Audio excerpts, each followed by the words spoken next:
favorite topic, refereeing. Howard Webb did his mic'd up show with Michael Owen and had this to say about the Virgil van Dijk disallowed goal at the weekend. That's quite a picture. That's a very picture. It's very James Bond-esque. It's no surprise that some people thought this goal should have stood. Only Donnarumma truly knows if he was impacted by this. The VAR determines that the decision is not clearly and obviously wrong, so stay out of it. The assistant referee talks about ducking below the ball, being close to the goalkeeper. That could be enough to penalize a player for being offside, even if the keeper can see the ball all the way along. That could still cause hesitation to the goalkeeper. All right, so let's bring in Don for this one. Don, what are your thoughts on this explanation? I'll tell you what's wrong with it. All of that wording that was just read out by you there, Alexis. I mean, we were never that far away when handball was accidental or intentional. We were never that far away. How can an offside decision be all of a sudden, over the last 18 months, now be called subjective? You can have a subjective offside. Let's just make it black and white. If you're offside, you're offside.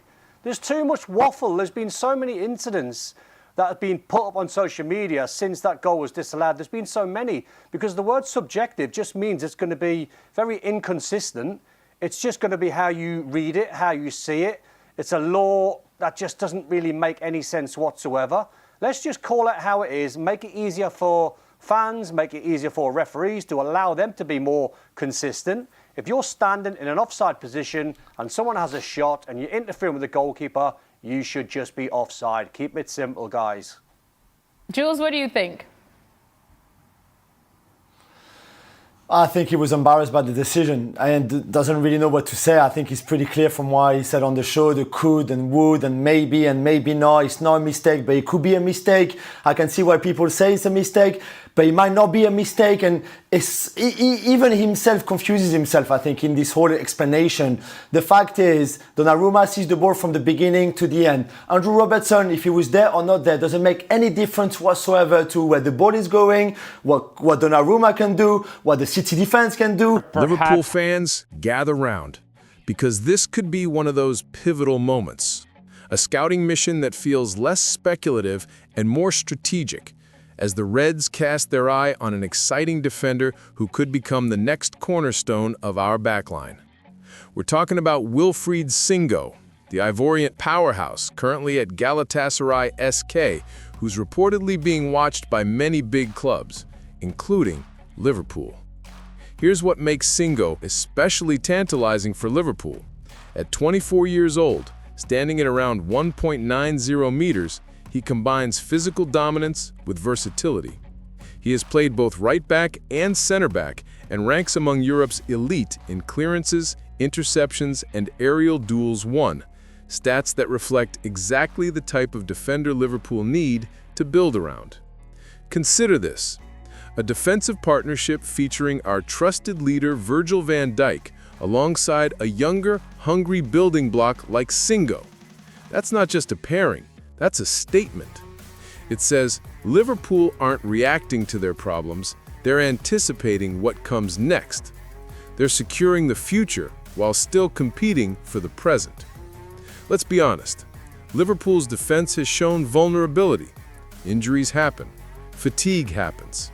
Games like that loss to Galatasaray in Istanbul showed cracks. Having someone like Singo, who's already shown mental and physical readiness at high level, could tilt the balance. Now yes, there are hurdles. Galatasaray won't part with him cheaply. His release clause is believed to be in the region of £50–55 million or higher when you factor in the bidding war with other giants like Arsenal and Manchester United. But Liverpool have done smart business before. They've bought stars and built legends. This isn't chasing flash, this is structured planning. And that's what I love here. The timing, the vision, the fact that Liverpool aren't just scrambling, they're preparing. Singo isn't just a stopgap. He has the profile to be a long-term solution. Pace, strength, technical ability, tactical adaptability. He fits the mold of what Arne Slot demands. Defenders who can press, step into midfield, distribute, and recover. That's modern football. That's Liverpool. Moreover, the next Joe Gomez tag, which some outlets have used, is interesting because it highlights not just the ability, but the versatility. Gomez offered both defensive solidity and comfort in possession. Singo's profile suggests he could bring similar traits, but with even greater physicality. For the fans, picture Anfield for a moment. Imagine the roar as Singo steps onto the pitch wearing red, the crowd sensing a renewed fortress forming at the back, the attackers knowing their defense has been reinforced, giving them license to attack with freedom. This is the kind of move that can redefine a season. So where does that leave us? Liverpool have the opportunity to make a statement. We build now and for the future. They're not just chasing trophies this season. They're preparing a platform for sustained success. Singo could be the embodiment of that platform. Now I'll leave you with this. Do you believe Wilfried Singo is the right piece for Liverpool's defense? Should we move big in January to bring him in, or is our focus better elsewhere? Let the comments explode with your thoughts. If you feel the ambition, if you feel the possibility, hit that like button and subscribe to Red View Update, your home for passionate Liverpool coverage, transfer insights, and real fan reactions. Walk on Reds, always.